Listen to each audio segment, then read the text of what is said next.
And he said unto me, In the beginning, when the earth was made, before the borders of the world stood, or ever the winds blew, before it thundered and lightened, or ever the foundations of paradise were laid, before the fair flowers were seen, or ever the movable powers were established, before the innumerable multitude of angels were gathered together, or ever the heights of the air were lifted up, before the measures of the firmament were named, or ever the chimneys in Zion were hot, and ere the present years were sought out, and or ever the inventions of them that now sin were turned, before they were sealed that have gathered faith for a treasure.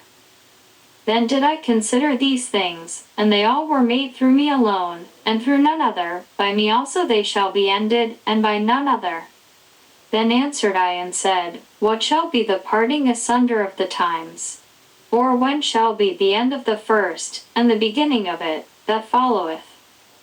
And he said unto me, From Abraham unto Isaac, when Jacob and Esau were born of him, Jacob's hand held first the heel of Esau. For Esau is the end of the world, and Jacob is the beginning of it that followeth. The hand of man is betwixt the heel and the hand. Other question, Esdras, ask thou not. I answered then and said, O Lord that bearest rule, if I have found favor in thy sight, I beseech thee, show thy servant the end of thy tokens, whereof thou showedst me part the last night. So he answered and said unto me, Stand up upon thy feet, and hear a mighty sounding voice. And it shall be as it were a great motion, but the place where thou standest shall not be moved. And therefore when it speaketh, be not afraid, for the word is at the end, and the foundation of the earth is understood. And why? Because the speech of these things trembleth, and is moved, for it knoweth that the end of these things must be changed. And it happened, that when I had heard it I stood up upon my feet, and hearkened, and, behold, there was a voice that spake, and the sound of it was like the sound of many waters. And it said, Behold, the days come, that I will begin to draw nigh, and to visit them that dwell upon the earth, and will begin to make inquisition of them, what they be that have heard unjustly with their unrighteousness, and when the affliction of Zion shall be fulfilled, and when the world, that shall begin to vanish away, shall be finished, then will I show these tokens. The book shall be opened before the firmament, and they shall see all together. And the children of a year old shall speak with their voices, the women with child shall bring forth untimely children of 3 or 4 months old, and they shall live, and be raised up. And suddenly shall the sown places appear unsown, the full storehouses shall suddenly be found empty. And the trumpet shall give a sound, which when every man heareth, they shall be suddenly afraid. At that time shall friends fight one against another like enemies, and the earth shall stand in fear with those that dwell therein. The springs of the fountain shall stand still, and in 3 hours they shall not run. Whosoever remaineth from all these that I have told thee shall escape, and see my salvation, and the end of your world. And the men that are received shall see it, who have not tasted death from their birth, and the heart of the inhabitants shall be changed, and turned into another meaning. For evil shall be put out, and deceit shall be quenched. As for faith, it shall flourish, corruption shall be overcome, and the truth, which hath been so long without fruit, shall be declared. And when he talked with me, behold, I looked by little and little upon him before whom I stood. And these words said he unto me, I am come to show thee the time of the night to come. If thou wilt pray yet more, and fast 7 days again, I shall tell thee greater things by day than I have heard. For thy voice is heard before the Most High, for the Mighty hath seen thy righteous dealing, he hath seen also thy chastity, which thou hast had ever since thy youth. And therefore hath he sent me to show thee all these things, and to say unto thee, Be of good comfort and fear not.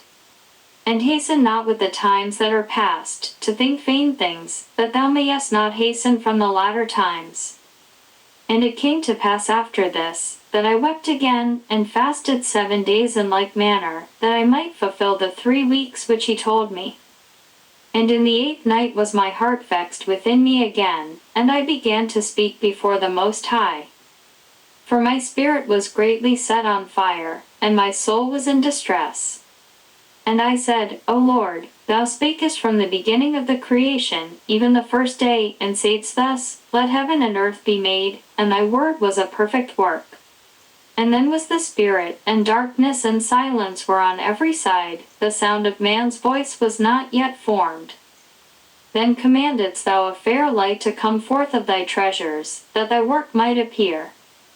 Upon the second day thou madest the spirit of the firmament, and commandedst it to part asunder, and to make a division betwixt the waters, that the one part might go up, and the other remain beneath. Upon the third day thou didst command that the waters should be gathered in the seventh part of the earth. 6 parts hast thou dried up, and kept them, to the intent that of these some being planted of God and tilled might serve thee. For as soon as thy word went forth the work was made. For immediately there was great and innumerable fruit, and many and divers, pleasures for the taste, and flowers of unchangeable color, and odors of wonderful smell, and this was done the third day. Upon the fourth day, thou commandedst that the sun should shine, and the moon give her light, and the stars should be in order. And gavest them a charge to do service unto man, that was to be made. Upon the fifth day, thou saidst unto the seventh part, where the waters were gathered, that it should bring forth living creatures, fowls and fishes, and so it came to pass. For the dumb water, and without life brought forth living things at the commandment of God, that all people might praise thy wondrous works. Then didst thou ordain 2 living creatures, the one that callest Enoch, and the other Leviathan. And didst separate the one from the other, for the seventh part, namely, where the water was gathered together, might not hold them both. Unto Enoch thou gavest 1 part, which was dried up the third day, that he should dwell in the same part, wherein are 1,000 hills. But unto Leviathan thou gavest the seventh part, namely, the moist, and hast kept him to be devoured of whom thou wilt, and when. Upon the 6th day, thou gavest commandment unto the earth, that before thee it should bring forth beasts, cattle, and creeping things.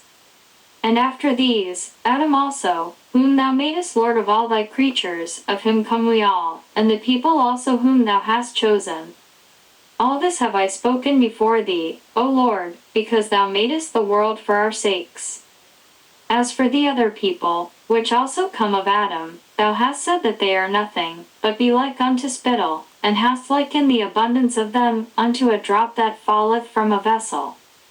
And now, O Lord, behold, these heathen, which have ever been reputed as nothing, have begun to be lords over us and to devour us. But we thy people, whom thou hast called thy firstborn, thy only begotten and thy fervent lover, are given into their hands.